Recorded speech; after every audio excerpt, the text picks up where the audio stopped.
नमस्कार, मी स्वरा तुम्हा सर्वांचं स्वागत करते कथा मंचमध्ये। आज आपण जी स्टोरी ऐकणार आहोत ती तुम्हाला नक्कीच धक्का देईल। तर चला सुरुवात करूया। मुंबई शहराच्या गजबजाटात एका शांत रात्री पोलीस निरीक्षक विक्रम देशमुख आपल्या ऑफिसमध्ये बसलेले होते। त्यांच्या डोळ्यासमोर अनेक गुन्ह्यांच्या फाईल्स होत्या, पण त्यांचे मन एका वेगळ्याच विचारात गुंतले होते। काही दिवसांपासून शहरात एक विचित्र प्रकारची गुन्हेगारी वाढत होती, खून होत होते, पण त्यामागे कोणताही हेतू किंवा कारण दिसत नव्हते। विक्रम हे एक अत्यंत कार्यक्षम आणि प्रामाणिक पोलीस अधिकारी होते। त्यांच्याकडे प्रत्येक केसचा बारकाईने अभ्यास करण्याची आणि गुन्हेगारांना पकडण्याची एक विशेष हातोटी होती, पण ह्या नवीन गुन्ह्यांनी त्यांना चक्रात पाडले होते। आज त्यांच्या ऑफिसमध्ये एक नवीन केस आली होती। एका मोठ्या उद्योगपतीचा खून झाला होता। रमेश शेठ नावाचे ते गृहस्थ आपल्या आलिशान बंगल्यात मृतावस्थेत आढळले होते। त्यांच्या शरीरावर कोणत्याही जखमा नव्हत्या आणि घरात कोणतीही तोडफोड झाली नव्हती, म्हणजे खून कोणीतरी ओळखीच्या व्यक्तीने केला असावा असा पोलिसांचा अंदाज होता।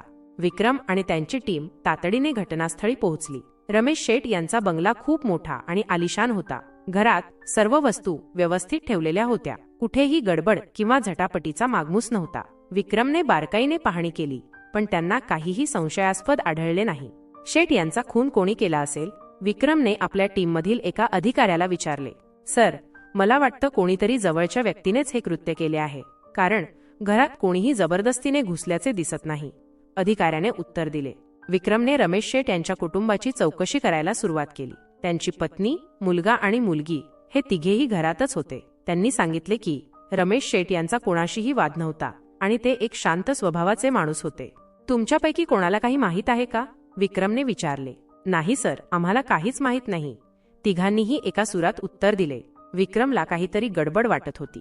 त्यांना खात्री होती की कुटुंबातील कोणीतरी नक्कीच काहीतरी लपवत आहे। त्यांनी सर्वांचे फोन तपासले आणि कॉल रेकॉर्ड्सची पाहणी केली, पण त्यातही काही विशेष आढळले नाही।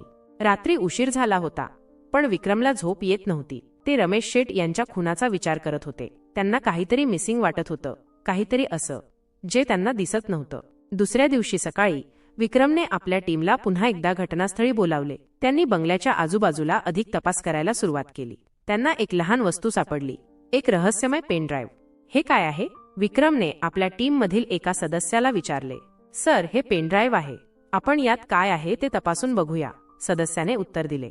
विक्रमने पेन ड्राईव्ह पीसीमध्ये लावला आणि त्यात असलेले डेटा बघितले। त्यांना धक्का बसला। त्या पेन ड्राईव्हमध्ये रमेश शेठ यांच्या काही गुप्त व्यवहारांची माहिती होती, ज्यामुळे अनेक मोठे लोक अडचणीत येऊ शकत होते।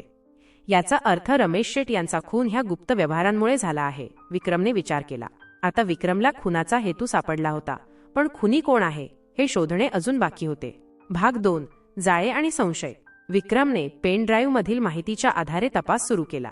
त्यांना समजले की रमेश शेठ यांचे अनेक मोठ्या लोकांशी संबंध होते आणि त्यांचे काही व्यवहार कायद्याच्या विरोधात होते। त्यामध्ये काही राजकारणी, उद्योगपती आणि पोलीस अधिकाऱ्यांची नावे होती। विक्रमने त्या सर्वांना चौकशीसाठी बोलावले।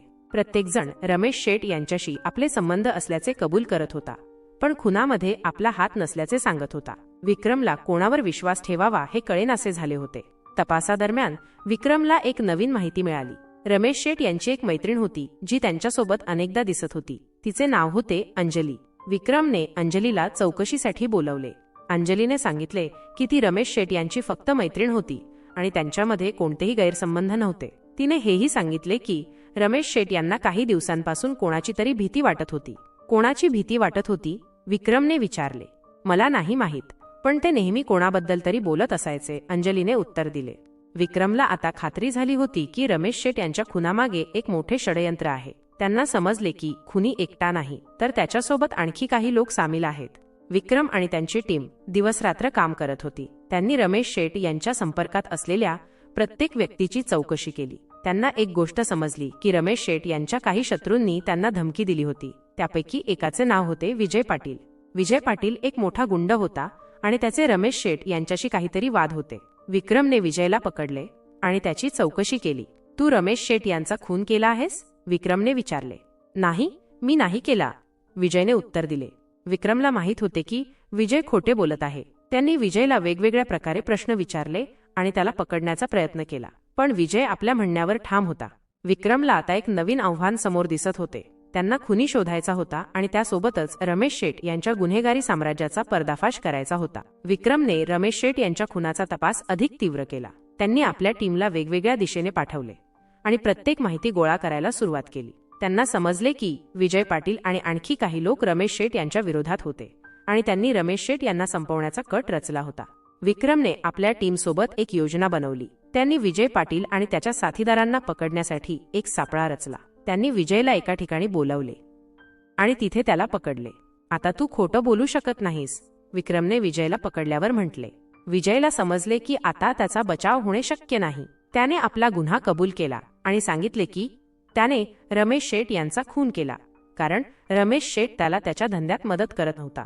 विक्रमने विजय आणि त्याच्या साथीदारांना अटक केली. आता रमेश शेठ यांच्या खुनाचा रहस्य उलगडला होता. पण विक्रमला माहीत होते की ही फक्त सुरुवात आहे. रमेश शेठ यांच्या गुन्हेगारी साम्राज्यात अजूनही खूप रहस्य दडलेली आहेत.